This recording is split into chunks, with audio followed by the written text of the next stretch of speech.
Votre portefeuille ressemble-t-il à du gruyère, constamment troué? Ou souhaitez-vous simplement trouver un moyen de faire fructifier votre argent plus rapidement en y ajoutant de l'engrais, de la lumière et de l'eau? Quelle que soit l'étape à laquelle vous vous trouvez, le chemin vers l'indépendance financière peut être raccourci en jouant une bonne défense financière. Dans ce livre, Carrie Siegel explique les règles simples pour épargner et investir de manière sûre et rentable. Il ne s'agit pas de jouer pour devenir riche rapidement. Il s'agit de faire fructifier notre patrimoine sur des bases solides et sûres, afin que nous puissions avoir l'esprit tranquille pour notre famille et notre future retraite. Ici le titan cuirassé, pour partager avec vous 5 grands enseignements que j'ai tirés dans ce livre après l'avoir lu, qui expliquent les règles simples pour épargner et investir de manière sûre et rentable. Avant de commencer, je vous invite, si cela n'est pas encore fait, à vous abonner à ma chaîne, à cliquer sur le bouton j'aime et à activer la cloche de notification pour ne pas manquer les prochaines vidéos. Enseignement numéro 1, 10 conseils rapides pour économiser des dizaines de milliers de dollars. Que serait le résumé d'un livre sur la frugalité sans quelques conseils pour économiser rapidement? 1. Prévoyez un mois d'urgence en janvier. Pour ceux d'entre vous qui sont à la fois frugaux et compétitifs, transformez le début de l'année en une course à l'épargne. Janvier est le mois idéal, car la plupart des gens dépensent trop d'argent en décembre à cause des fêtes et des cadeaux coûteux. 2. Faites le tour des magasins pour trouver des réductions. Cherchez toujours sur Google le code de réduction. Avant d'acheter en ligne. Remplacez-le par le nom du produit ou de la marque que vous recherchez. Vous serez surpris de voir combien de fois vous pouvez économiser de l'argent en procédant de la sorte. 3. Achetez le modèle de l'année dernière pour les articles coûteux ou le modèle d'il y a 2 ans. J'ai un iPhone X au lieu d'un iPhone 15 et il fait tout ce que je peux attendre d'un téléphone intelligent. Et aucun de mes amis ne pense moins de moi à cause de cela. J'espère. 4. Dépensez maintenant pour économiser plus tard. Il existe de nombreux cas où vous pouvez dépenser maintenant pour économiser beaucoup, d'ennui et d'argent plus tard. En voici un exemple. L'entretien de la voiture, l'abonnement à une salle de sport et les examens de santé annuels. 5. N'achetez jamais à crédit. Si vous ne pouvez pas vous le permettre maintenant, attendez de pouvoir le faire. Ce système de divertissement domestique coûtera probablement plus de 16 000 $ au lieu de 10 000, simplement parce que vous l'avez acheté avant d'en avoir les moyens. Une maison ou un appartement devrait être la seule exception à cette règle. 6. L'assurance. Choisissez la franchise la plus élevée pour votre assurance habitation, automobile et santé. Une assurance est là pour vous protéger des scénarios les plus risqués qui peuvent vous mettre en faillite personnelle. Choisissez la franchise la plus élevée, car elle vous protégera de tels événements au prix le plus bas possible. 7. L'assurance. Ne souscrivez aucune autre assurance. Il n'est pas nécessaire de souscrire une assurance supplémentaire pour votre téléviseur, votre montre de luxe, etc. Si quelque chose de malheureux arrive à ces objets, vous avez souvent assez d'argent pour les remplacer et ils ne sont de toute façon pas nécessaires à votre vie quotidienne. En revanche, envisagez une assurance vie si vous avez une famille à charge. 8. Achetez des produits d'épicerie et des médicaments génériques. Ils sont de toute façon fabriqués par les mêmes marques, alors pourquoi payer un supplément pour un emballage plus beau? Vous allez les consommer, pas les regarder. 9. Utilisez de l'argent liquide aussi souvent que possible. Lorsque vous allez faire vos courses, déterminez le montant maximum que vous pouvez dépenser ce jour-là. Apportez ce montant en espèces et laissez vos cartes de débit et de crédit à la maison. Les magasins sont conçus pour que vous dépensiez plus que ce que vous aviez prévu. Si vous êtes déjà allé dans un magasin de meubles Ikea, vous savez de quoi je parle. 10. Achetez vos livres à la bibliothèque. La seule raison d'acheter un livre est de pouvoir s'y référer plus tard. Sinon, il suffit de les emprunter à la bibliothèque. Il y a cependant une exception à cette règle, et c'est les livres résumés sur cette chaîne. Je vous invite à les acheter par le biais de mon lien d'affiliation Amazon. Deuxième enseignement, ce n'est pas aussi terrible que cela en a l'air, établissez un budget. Tout commence ici. Des personnes intelligentes d'une célèbre société de conseil ont déclaré un jour que ce que l'on peut mesurer, on peut le gérer. L'inverse est également vrai. Ce que vous ne mesurez pas, vous ne pouvez pas le gérer. Ne laissez pas vos finances personnelles se retrouver dans cette situation. L'établissement d'un budget se fait en 3 étapes. Élaborer, suivre et analyser.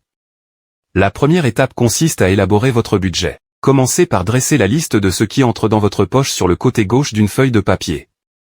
La meilleure façon de procéder est d'estimer les revenus annuels et de les diviser par 12. Les types de revenus les plus courants sont les suivants. Salaire, primes et commissions, dividendes et intérêts, cadeaux. Sur le côté droit, notez vos dépenses. Procédez de la même manière. Estimez vos dépenses annuelles, puis divisez-les par 12. Dressez d'abord la liste des nécessités. Il peut s'agir du logement, des services publics, de l'automobile, de la nourriture, des paiements d'assurance sur les prêts et de l'épargne. N'oubliez jamais de vous payer en premier. Si vous avez bien fait, vous avez probablement plus d'argent dans la partie gauche que dans la partie droite. Dans le cas contraire, vous devrez reconsidérer ce que vous considérez comme des dépenses nécessaires. La différence pourrait être utilisée pour d'autres choses telles que divertissement, extravagance, vacances ou pour générer plus d'actifs. Je serais très fier que vous optiez pour cette dernière solution. La façon dont vous décidez de dépenser cet argent dépend de vous, mais vous devez classer ce qui vous semble le plus important parmi ces choses et consacrer votre budget en conséquence. Il est temps de passer à l'étape numéro 2, le suivi. Votre budget ne se déroulera jamais comme vous l'aviez prévu. Au cours de la deuxième étape, vous devez suivre vos dépenses pendant un mois, et, à long terme, pendant un an. Étape 3, analysez les différences entre les revenus et les dépenses que vous aviez prévus et ceux que vous avez enregistrés. Certaines de ces différences pourraient vous plaire. Par exemple, vous avez peut-être reçu une prime à laquelle vous ne vous attendiez pas. D'autres peuvent vous déplaire. Par exemple, vous avez peut-être dépensé trop d'argent pour acheter des boissons pour toute votre division lors de la fête organisée après le travail à la suite de cette prime. Dépensez-vous vraiment en fonction de l'ordre de priorité que vous avez établi à la première étape? Si c'est le cas, bravo. Si ce n'est pas le cas, il est temps de revoir vos choix de vie. Enseignement numéro 3, investissez 50% de chaque augmentation de salaire. C'est le meilleur moyen d'avoir le beurre et l'argent du beurre. Vous pouvez avoir le meilleur des deux mondes, et, avec le temps, cela fera de vous une force frugale avec laquelle il faudra compter, en économisant jusqu'à 50% de votre salaire total. C'est une excellente façon d'obéir à la règle, paye-toi d'abord et d'accélérer ton chemin vers l'indépendance financière. Pensez-y. Vous viviez avec votre ancien salaire avant d'être augmenté, n'est-ce pas? Eh bien, le titan cuirassé. Pourquoi si peu de personnes le font-elles? La raison principale est que les gens prennent du retard dès le départ. Ils vivent au-dessus de leurs moyens, avec des dettes énormes et des dettes de cartes de crédit, et lorsqu'ils obtiennent enfin une augmentation, chaque centime sert à rattraper ses dépenses. Un bon conseil pour ne jamais se retrouver dans une telle situation est de prendre les premières années où vous venez d'obtenir votre diplôme universitaire et de continuer à vivre comme un étudiant. Vous l'avez fait pendant de nombreuses années à l'université. Alors pourquoi ne pas vous donner une longueur d'avance dans la course vers la liberté financière en continuant à le faire pendant 1 ou 2 années supplémentaires? Quatrième leçon à retenir, développez et maintenez une bonne cote de crédit. Une bonne cote de crédit est essentielle pour de nombreux domaines qui affectent votre santé financière, il vous permet d'obtenir un prêt hypothécaire. Vous obtiendrez les taux d'intérêt les plus favorables. Louer un appartement devient plus facile car les propriétaires s'y intéressent. L'obtention d'un emploi devient plus facile car les employeurs l'examinent également. J'espère que cela vous semble évident. Avoir une bonne cote de crédit vous permet de dépenser moins, de gagner plus et d'être plus flexible quant à l'endroit où vous souhaitez vivre. Voici quelques points à garder à l'esprit pour que votre score reste sain. Évitez d'acheter à crédit. Évitez d'utiliser une carte de crédit. Si vous vous sentez obligé d'utiliser une carte de crédit, n'oubliez pas de payer le solde chaque mois et n'utilisez jamais plus de 35% de votre crédit maximum. Automatisez les dépenses mensuelles qui reviennent, comme le loyer, le téléphone portable, l'abonnement à la salle de sport et Netflix. Ainsi, vous n'oublierez jamais de les payer par accident. Cinquième enseignement, choisissez votre partenaire comme vous choisissez vos actions, avec soin et réflexion. Eh bien, peut-être même avec plus de prudence. Warren Buffett suggère que la plupart des investisseurs pourraient bénéficier d'un billet ne comportant que 20 cases. Chaque poinçon représente un nouvel investissement et le billet lui-même représente votre carrière d'investisseur. Cela signifie que vous ne pouvez effectuer que 20 investissements au cours de votre vie. Il est à espérer que vous n'aurez pas besoin d'autant de chance avec votre partenaire, tant pour votre richesse que pour votre santé mentale. Et nous faisons le parallèle avec l'un des plus grands investisseurs à long terme du monde en ce moment même. L'analogie ne s'applique donc pas vraiment à un joueur. Je veux dire un trader. Mais venons au fait. L'une des décisions économiques les plus importantes de votre vie, sinon la plus importante, consiste à choisir un partenaire ayant de bonnes habitudes financières. Cette qualité personnelle est souvent ignorée lors des rencontres amoureuses. La plupart des gens donnent une fausse image de leur situation financière en plaçant la barre très haut, ils achètent des dîners coûteux et des articles de luxe qu'ils ne peuvent pas se permettre d'entretenir plus tard dans la relation. Ne faites pas cela. L'argent est l'un des 3 principaux sujets de dispute dans les couples. Les 2 autres sujets de dispute les plus fréquents sont le temps libre et les tâches ménagères, qui sont également liés à l'argent. Si vous voulez que votre couple dure à long terme, montrez-vous sous votre vrai jour financier dès le départ. Financièrement, c'est le long terme que nous visons. Un divorce est dévastateur, non seulement pour votre portefeuille, mais aussi pour votre bien-être psychologique. Le mieux que vous puissiez espérer lors d'une séparation est de diviser votre patrimoine par 2. Cela équivaut à des chiffres similaires à ceux que le pire marché baissier de l'histoire a produit pour les propriétaires d'actions. En outre, dans le pire des cas, vous perdez presque tout en raison des frais de justice, des frais administratifs, du coût de la vie et de la pension alimentaire.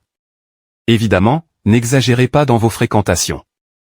Vous n'êtes pas obligé de l'emmener au McDonald's lors de votre premier rendez-vous, de lui poser des questions sur sa solvabilité, sur le nombre de cartes de crédit qu'elle possède et de lui raconter comment vous réussissez à dépenser 5 $ de moins chaque mois en gardant votre veste sur le dos, le chauffage éteint à l'intérieur.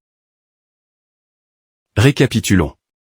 L'enseignement numéro 1 est qu'il y a beaucoup de choses que vous pouvez faire pour améliorer votre économie. Entre autres, choisir la bonne assurance. Avoir un mois d'urgence et dépenser maintenant pour économiser plus tard. Deuxièmement, on ne peut pas gérer ce que l'on ne mesure pas. Par conséquent, si vous voulez améliorer votre santé financière, tenez un budget mensuel. L'enseignement numéro 3 est que vous devez investir 50% de chaque augmentation de salaire que vous obtenez. N'oubliez pas que vous avez réussi à survivre avant l'augmentation et que vous pouvez obtenir le meilleur des 2 mondes en vous accordant une limite de consommation plus élevée et en investissant davantage en même temps. L'avant-dernier point, le point de vue numéro 4, explique l'importance de conserver un bon score de crédit. Enfin, dans le numéro 5, nous avons discuté de la décision qui aura le plus d'impact sur votre bien-être financier, votre futur mari ou votre future femme. N'oubliez pas d'aimer et de commenter s'il y a des livres sur les investissements, la gestion de l'argent ou les finances personnelles que vous voulez que je résume pour vous. Si vous avez aimé cette vidéo, n'hésitez pas à me laisser un like, à vous abonner et à activer la cloche de notification pour ne pas manquer les prochaines vidéos. Merci de m'avoir regardé et bonne journée.